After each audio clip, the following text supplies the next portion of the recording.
तो non relativistic particle के लिए काइनेटिक एनर्जी ई के बराबर क्या हो जाएगी, एच स्क्वायर के square upon 8 pi square m, तथा उसका कोणीय आवर्ती या किस के साथ में, किस कोणीय आवर्ती के साथ में वो ओसिलेशन कर रहा है, वो क्या है, ओमेगा बराबर एच के स्क्वायर अपॉन 4 पाई एम, तथा उसके बाद में जो फेज वेलोसिटी है उसका सूत्र जो होता है ओमेगा अपॉन के। तो यहाँ से ओमेगा का मान रखेंगे तो क्या आ जाएगा, एच के अपॉन 4 पाई एम आ जाएगा।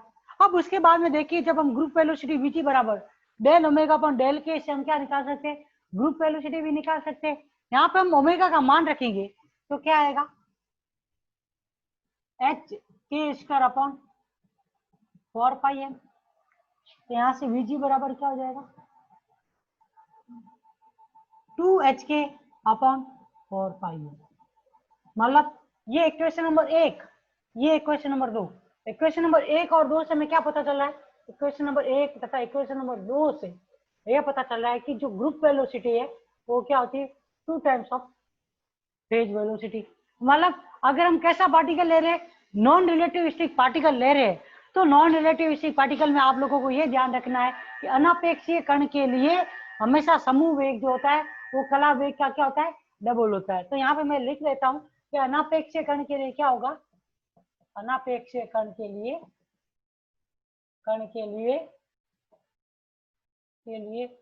समूह वेग जो होता है हमेशा क्या होता है, समूह वेग कला वेग का क्या होता है, दुगुना होता है।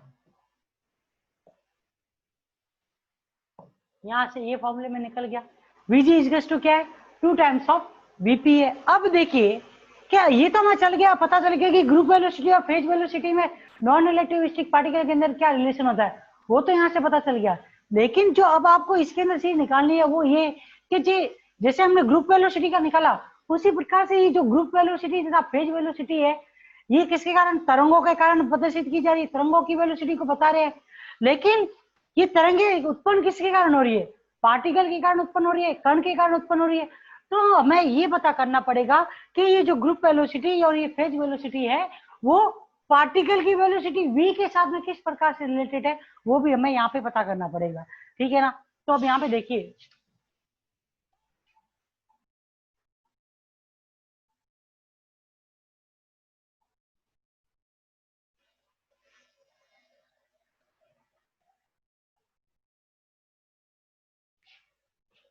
वीपी अभी आपने यहाँ पे निकाला वो क्या था, एच के अपॉन 4 पाई एम। ठीक है, एच के अपॉन 4 पाई एम। अब यहाँ पे देखिए कि जब एच के अपॉन 4 पाई एम के रूप में हमने वीपी लिखा, तो यहाँ पे अगर हम ऊपर और नीचे क्या कर ले, या फिर ऊपर और नीचे लैम्डा का मल्टीप्लाई कर ले, या फिर इस के को क्या लिख सकते हैं, के बराबर क्या होता है, 2 पाई अपॉन लैम्डा। तो उस कंडीशन में ये क्या आ जाएगा, H into 2 pi upon lambda upon 4 पाई एम। पाई से पाई गया, ये 2 बार कट गया, तो वीपी बराबर क्या आ जाएगा, h upon lambda into 2m। V of p बराबर पी अपॉन 2m, क्योंकि डी ब्रोगली वेवलेंथ के अंदर जो फॉर्मूला है वो पी बराबर क्या होता है, एच अपॉन लैम्डा। और एक पी बराबर हम क्या लिखते हैं, एम इंटू वी। तो इस कंडीशन में यहाँ पे वीपी बराबर क्या आ जाएगा, m v upon 2m। M से एम गया तो क्या आ जाएगा, वी बाय 2। मतलब वेलोसिटी किसकी, फेज वेलोसिटी या कला वेग, किसी भी एक पार्टिकल के कारण उत्पन्न होने वाली एक सिंगल वेव जो होती है उसकी वेलोसिटी किसके बराबर होगी, उस पार्टिकल की वेलोसिटी के हाफ के बराबर होती है। और उसी प्रकार से अगर हम ग्रुप वेलोसिटी को लिखना चाहे तो वो क्या हो जाएगी, 2 इंटू वीपी बराबर 2 इंटू वी बाय 2। 2 से 2 गया तो यहाँ पे क्या आ जाएगा, वी। ठीक है, तो यहाँ से जो ये दो रिलेशन है उसे हम क्या कह सकते हैं कि अनापेक्षीय कण के अंदर क्या है, अनापेक्षीय कण में समूह वेग किसके, समूह वेग कण के वेग के बराबर, कण के वेग के बराबर, तथा कला वेग जो होता है वो क्या होता है, कला वेग गतिमान कण के वेग के आधा होता है। गतिमान कण के वेग का क्या होता है, वेग का आधा होता है, ठीक है ना। इतना इसके अंदर ध्यान रखना है। मतलब अगर आप नॉन रिलेटिविस्टिक पार्टिकल के लिए ग्रुप वेलोसिटी और फेज वेलोसिटी में आपको रिलेशन पूछे तो आपको सीधा इतना सा बताना है कि जो नॉन रिलेटिविस्टिक पार्टिकल है उसकी ग्रुप वेलोसिटी जो होती है वो क्या होती है, उसके अंदर एक सिंगल वेव की फेज वेलोसिटी के डबल के बराबर होती है।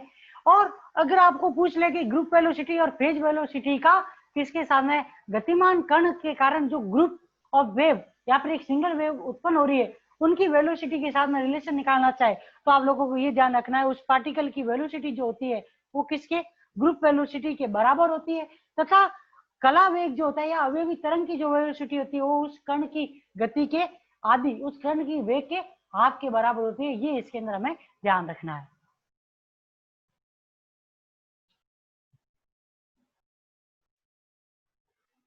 जैसे रिलेटिविस्टिक नॉन रिलेटिविस्टिक में अंतर क्या है कि रिलेटिविस्टिक पार्टिकल जो होता है उसकी वेलोसिटी लगभग इक्विवेलेंट होती है किसके, सी के, और नॉन रिलेटिविस्टिक की वेलोसिटी जो होती है वो क्या होती है, लेस देन सी के होती है। तो अब इसके अंदर आपको ये है कि जो ये वाली वेलोसिटी का जो पार्टिकल था उसके लिए तो आपने क्या निकाली, ग्रुप वेलोसिटी और फेज वेलोसिटी निकाल ली।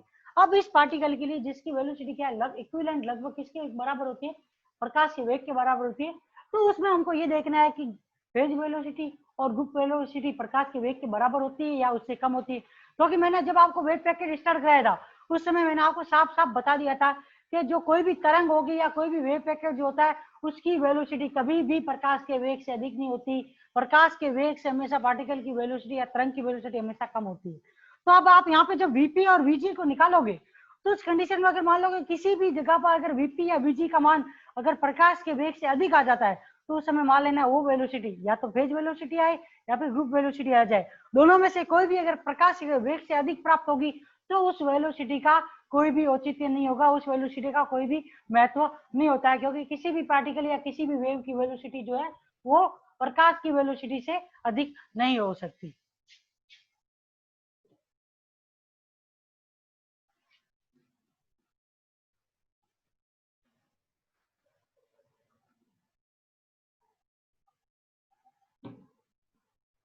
अब सेकंड जो है वो आपका कौन सा पार्टिकल है, रिलेटिविस्टिक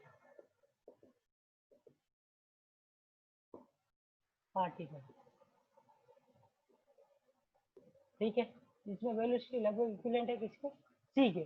तो उस कंडीशन में जब वेलोसिटी लगभग इक्विवेलेंट सी होती है तो इस कंडीशन में आप लोगों को मालूम होना चाहिए कि जो एनर्जी या फिर जो आप फेज वेलोसिटी या ग्रुप वेलोसिटी को लिखते हो तो उसके दो फॉर्मूले बनते हैं, दो, एक और एक तो आपने फॉर्मूला क्या पढ़ा है, वीपी बराबर क्या पढ़ा है, ओमेगा अपॉन के, और एक आपने जो वीजी बराबर क्या पढ़ा है, डेल ओमेगा अपॉन डेल के। ये दो फॉर्मूला आपने पढ़ रखे हैं पहले भी, ठीक है। तो ये दो फॉर्मूला आपने पहले भी पढ़ रखे हैं, लेकिन उससे पहले आप इस फॉर्मूले को एक और रूप में भी लिख सकते हो। आप लोगों को मालूम हो तो आप एनर्जी को क्या लिखते हो, E बराबर एच में, अगर इसका मल्टीप्लीकेशन 2 पाई से ऊपर तथा 2 पाई से नीचे कर दिया जाए तो ये फॉर्मूला क्या बन जाएगा, एच कट ओमेगा। यहाँ पे ओमेगा बराबर क्या होता है, 2 पाई म्यू, एच कट जो होता है वो क्या होता है, एच अपॉन 2 पाई। इसी प्रकार से पी जो है वो क्या है, पी का जो फॉर्मूला होता है वो क्या होता है, एच अपॉन लैम्ब्डा, मल्टीप्लाई करो 2 पाई से ऊपर 2 पाई से नीचे, तो उस कंडीशन में आपका यहाँ पे फॉर्मूला क्या बन जाएगा, एच कट इंटू के, ठीक है। अब यहाँ पे रेशियो निकालो, ई अपॉन टी बराबर क्या आ जाएगा, H cut omega upon H cut के, यहाँ से एच कट गया तो ओमेगा अपॉन के। तो एनर्जी और मोमेंटम का रेशियो भी है वो किसको प्रदर्शित करता है, फेज वेलोसिटी को प्रदर्शित करता है। आपको ये ध्यान रखना है कि रिलेटिविस्टिक पार्टिकल में हम एनर्जी और फेज का भी, अगर किसका एनर्जी और मोमेंटम का भी रेशियो निकालते हैं तो भी वो किसको प्रदर्शित करेंगे, किसको, फेज वेलोसिटी को। तो यहाँ से हम दूसरा फॉर्मूला क्या लिख सकते हैं, ई अपॉन सी, नंबर एक बन गया। इसी प्रकार से इसके अंदर हम अगर क्या लिख दे, डेल कोष्टक में एच कट ओमेगा, डेल कोष्टक में एच कट के, तो उस कंडीशन में ये फॉर्मूला क्या बन जाएगा, वीजी बराबर del of E upon del of E, ये आ गया सेकंड फॉर्मूला। तो रिलेटिविस्टिक पार्टिकल जो है उसके लिए फेज वेलोसिटी क्या होती है, एनर्जी और मोमेंटम का रेशियो, और ग्रुप वेलोसिटी जो होती है वो एनर्जी का मोमेंटम के साथ में जो चेंज होता है उसके ऊपर डिपेंड करती है। तो ये दो फॉर्मूले आपने यहाँ से निकाल लिए। और रिलेटिविस्टिक पार्टिकल जो होता है उसके लिए क्या है, रिलेटिविस्टिक पार्टिकल के लिए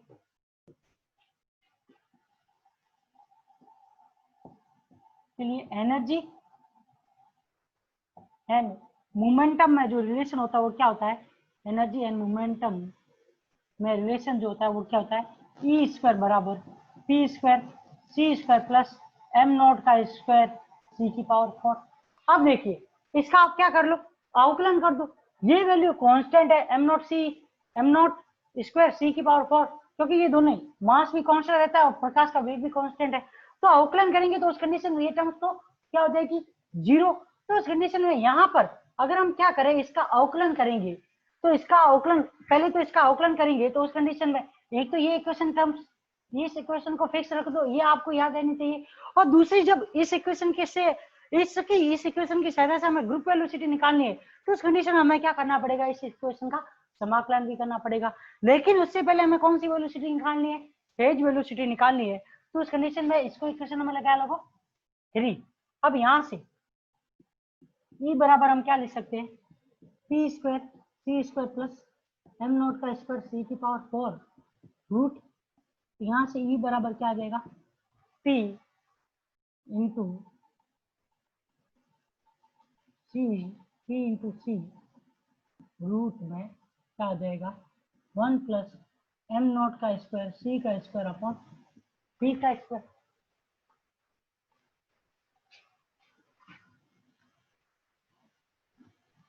ठीक है, यहाँ से ये वैल्यू आ गई। अब यहाँ से E अपॉन पी किसके बराबर आ गया, सी रूट 1 प्लस एम नॉट का स्क्वायर सी का स्क्वायर अपॉन पी का स्क्वायर किसके बराबर आया, Vp। अब देखिए यहाँ पे ये Vp जो है वो क्या है, वेरी वेरी ग्रेटर देन सी। यहाँ पे जो फेज वेलोसिटी निकल रही है वो क्या है, सी से, प्रकाश के वेग से अधिक है। जब फेज वेलोसिटी प्रकाश के वेग से अधिक है तो उस कंडीशन में हम कह सकते हैं कि जो सापेक्षिक या आपेक्षिक पार्टिकल होता है या रिलेटिविस्टिक पार्टिकल होता है, कण के लिए ये क्या है, कला वेग का कोई भी महत्व नहीं है, का कोई महत्व नहीं है, क्योंकि किसी भी तरंग या कण का वेग प्रकाश के वेग से क्या नहीं हो सकता, इससे अधिक नहीं होता है, अधिक नहीं होता है। ये कौन से सिद्धांत के अनुसार है, आइंस्टीन के अनुसार। आइंस्टीन के अनुसार क्या है, किसी भी पार्टिकल का वेग जो है वो क्या होता है, प्रकाश के वेग से अधिक नहीं हो सकता।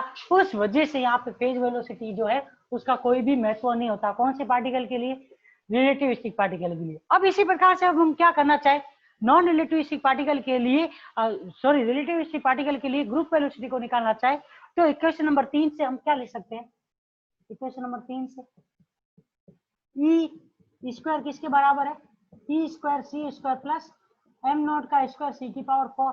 इसका एंट्री डिफरेंशिएशन करेंगे तो क्या आएगा, 2 into E into D P, E into D E बराबर क्या आ जाएगा, 2 इंटू पी सी स्क्वायर इंटू डी पी आ जाएगा। यहां से ये क्या गया, 2 से ये 2 कट गया, तो उस कंडीशन में यहाँ से ये 2 से 2 कट गया, तो उस कंडीशन में यहाँ से डी अपॉन डी पी बराबर क्या आ जाएगा, पी इंटू सी स्क्वायर अपॉन ई।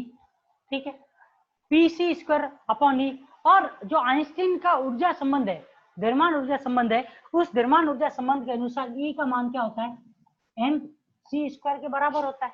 तो यहां से जो ये वीजी है वो क्या आ जाएगा, डी अपॉन बीपी बराबर पी सी square upon m c square.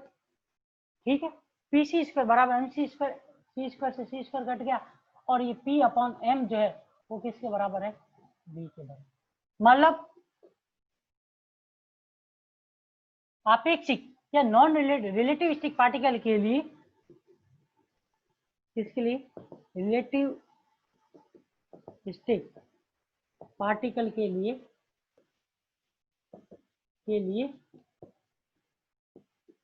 समूह वेग क्या होता है? वेग कण के वेग के समान, ठीक है ना। ये आप लोगों को इसके अंदर दोनों रिलेशन ध्यान रखने हैं। अगर क्वेश्चन के रूप में पूछ ले, शॉर्ट क्वेश्चन के रूप में आप लोगों को पूछ ले, या फिर 3.5 नंबर के क्वेश्चन में पूछ ले कि रिलेटिविस्टिक पार्टिकल और नॉन रिलेटिविस्टिक पार्टिकल के लिए ग्रुप वेलोसिटी तथा फेज वेलोसिटी को ज्ञात कीजिए, तो ये दो डेरिवेशन जो अभी मैंने कराए ये आप लोगों को करने हैं, ठीक है ना।